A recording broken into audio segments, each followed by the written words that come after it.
It is time, Lord Theodric. I know. I just never thought I'd take up arms and leave home again.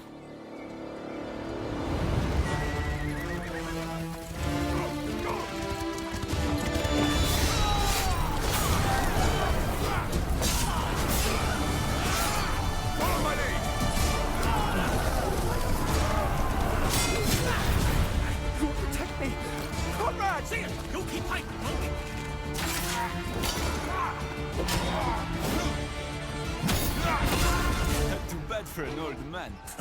More fighting, less talking, boy.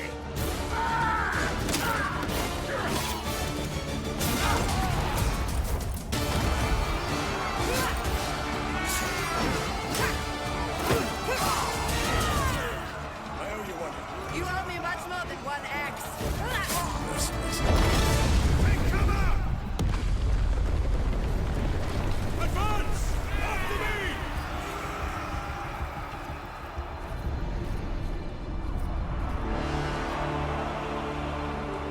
God have mercy, there are so many.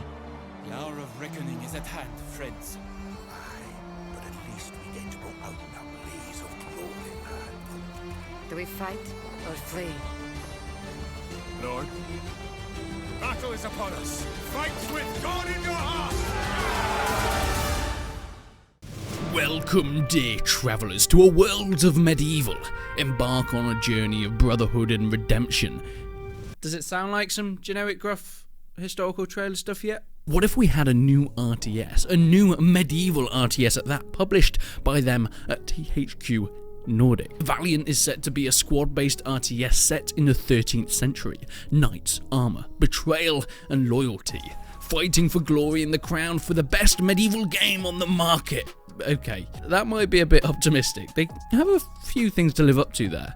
However, the Valiant is going to include a full single-player campaign with co-op and multiplayer as well. Let's put that marketing rubbish aside.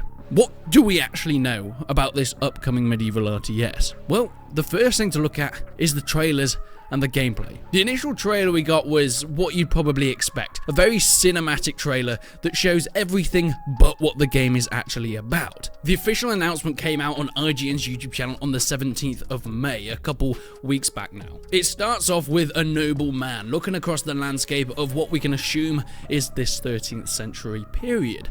A peaceful and tranquil village, but people seem to be recruiting for wars to come. Then we get our very generic fighting scenes, villagers burning, people stalking each other through woods and shooting other people in the head, axes chopping, breaking shields, and then that final siege. Do you know what this reminds me of though? Do you remember that opening cutscene of Neverwinter back when that title came out? Was it 2013? It looked absolutely awesome, but was nothing like the game itself, and those were kind of the hints I was starting to get when I saw this announcement trailer for Valiant. It looks cool, but it didn't look like an actual game. It looked like a generic cinematic trailer. But then we actually did get some gameplay, and it was on the Steam page itself, and it showed us what we can expect from this title. When I say RTS, we're putting away with all the base building kind of thing, but towards a more squad-based Company of Heroes, or to a more realistic time setting, maybe an Ancestor's Legacy. In that game, you would control a squad of Vikings using stealth and tactics to take certain points on the map. You'd have the campaign missions, you'd have scenarios, and of course you'd have the multiplayer. And the gameplay looked very similar to what we can see here, but of course set in 13th century Europe. You play as Theoderic, taking on a quest and locating remaining relics to keep them from Ulrich and beginning a journey that will lead you across Europe and the Middle East, meeting many warriors and characters such as the old Reinhard von Kepton of the Teutonic Order that will join your ambitious mercenary company. There'll be a variety of units such as swordsmen, cavalry, archers, hero-based squads and auxiliary squads across 15 exciting handcrafted single-player missions, each with custom cinematics, narrated journals and all that kind of stuff. Something I'm really looking forward to see is how they approach all the weapons, arms and armor within this period. Are they going to go heavy on the historical accuracy? I'm not 100% sure. Look, it's nice when games do this, but within the RTS genre, it seems that people are very lax on making it historically accurate, because getting that balance between realism and actually having some decently paced gameplay is pretty hard within an RTS style of title. The multiplayer itself will have PvP game modes that will be 1v1, 2v2, and so on and so forth, but there will be a co-op co-op mode, 3-player last man standing, facing hordes and hordes of enemies,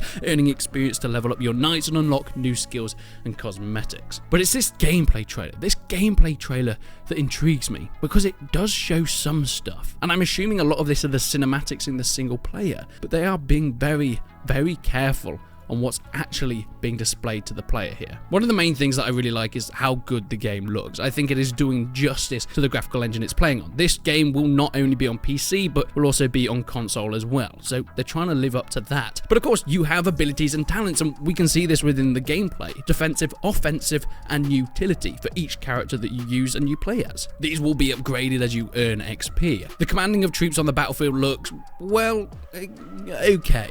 It looks very much a Total War mixed with Age of Empires kind of style, you know, using the right click, holding it to change the direction that your guys are facing. On the right hand side, we see the abilities of things like the archers using flaming shot, using volley fire to do different types of damage to different types of enemy troops. Cinematics and cutscenes come in once quests are completed, and then they'll issue you the next quest to do. Ancestor's Legacy is probably the best game to tie to this in terms of actual gameplay on what we can expect, and that was a fun little RTS. It didn't expand too much in terms of story and trying to immerse you within the world, but for a kind of easy to jump into strategy game, it was really good for putting you in different time periods, and I think this is kind of going along those lines. But Kite Games, who are making the Valiant, have been around for quite some time. They are the creators of the Sudden Strike series, the latest being Sudden Strike 4, or as they seem to suggest, Sudden 4 Strike.